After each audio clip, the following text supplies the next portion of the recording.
Cosa succede quando il mondo dello streetwear si fonde con il ciclismo? Nel lontano 2013 arriva su Webtoon Windbreaker, un manhwa creato da Jo Yeon-sok che racconta la storia di Jae-jo, uno studente delle superiori, il più bravo della scuola, e nipote di Ma-on-jo, un ciclista famoso che è scomparso dopo essere stato accusato di doping, un mistero che farà da filo conduttore per tutta la serie. Jae ha un'incredibile passione per il ciclismo, ma la sua vita è costellata da conflitti. La pressione della società coreana, che gli impone di essere uno studente modello. Il contrasto con la madre, che non comprende la sua scelta e vuole invece che diventi un medico, che lo rende ancora più lontano dai suoi sogni.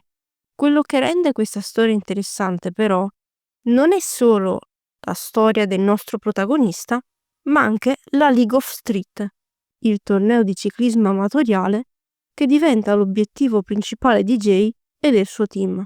Questo torneo, che richiama l'attenzione di ciclisti provenienti da ogni angolo del paese, è famoso per il suo grande montepremi e per le sue gare adrenaliniche, dove i partecipanti si sfidano in una competizione che va ben oltre lo sport del ciclismo. È un'occasione per chiunque voglia dimostrare il proprio valore e Jae sfrutterà questo evento per lanciare la sua carriera nel ciclismo e riscattare la figura del suo zio Ma-on. Come detto prima, per vincere il torneo, Jae metterà su un team. Abbiamo Dom Kang, ex teppista dal cuore d'oro, che grazie al ciclismo cerca la sua strada verso una vita diversa. Vinny, cresciuto nella povertà e costretto a subire discriminazioni per via del suo aspetto poco conforme, ossia capelli e occhi rossi causati da una malattia genetica, trova nella competizione un modo per aiutare la madre malata e provare a costruirsi un futuro migliore.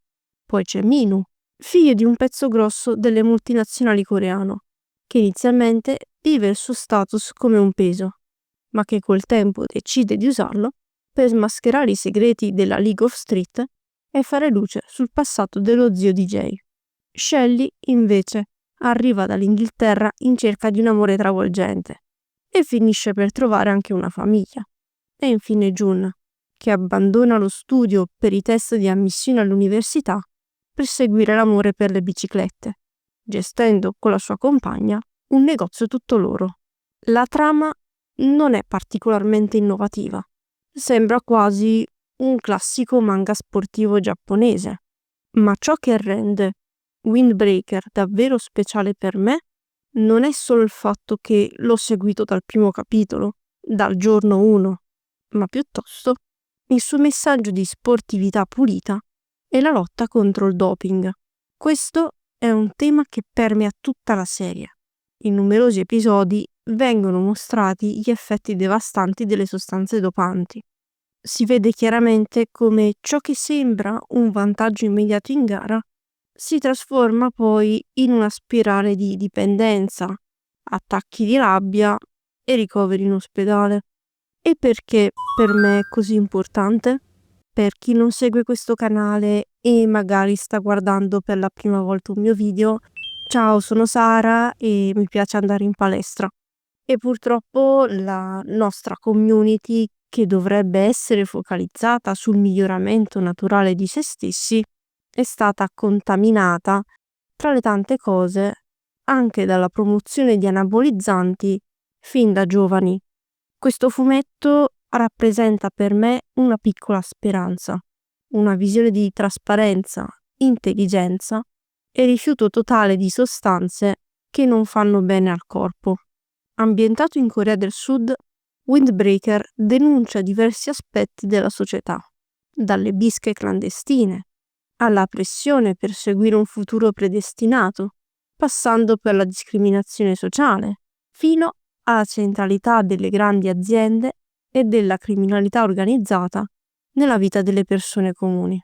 Il tratto dell'autore è subito riconoscibile, un disegno originale che evolve continuamente, capace di rappresentare in maniera vivida le espressioni e i volti dei personaggi.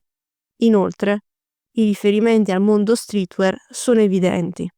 Abbigliamento sportivo e marchi famosi come Louis Vuitton, Supreme, Gucci, Off-White, Nike, Adidas, solo per citarne alcuni, sono sempre presenti. L'amore dell'autore per questo mondo emerge chiaramente anche dal suo profilo Instagram, dove sfoggia i suoi costosissimi outfit. Questo è stato il mio primo manhwa e l'ho seguito con entusiasmo fino ad oggi, aspettando ogni lunedì con trepidazione il nuovo capitolo. Ma il 12 luglio 2025 è arrivata una notizia sconvolgente. Un pugno sui denti. La serie è stata completamente cancellata. Motivo? È un grande mistero, bisognerà investigare. L'autore ha ammesso di aver plagiato alcune tavole, usando il tracing tramite intelligenza artificiale per mantenere un elevato standard di qualità e stare dietro alle scadenze settimanali.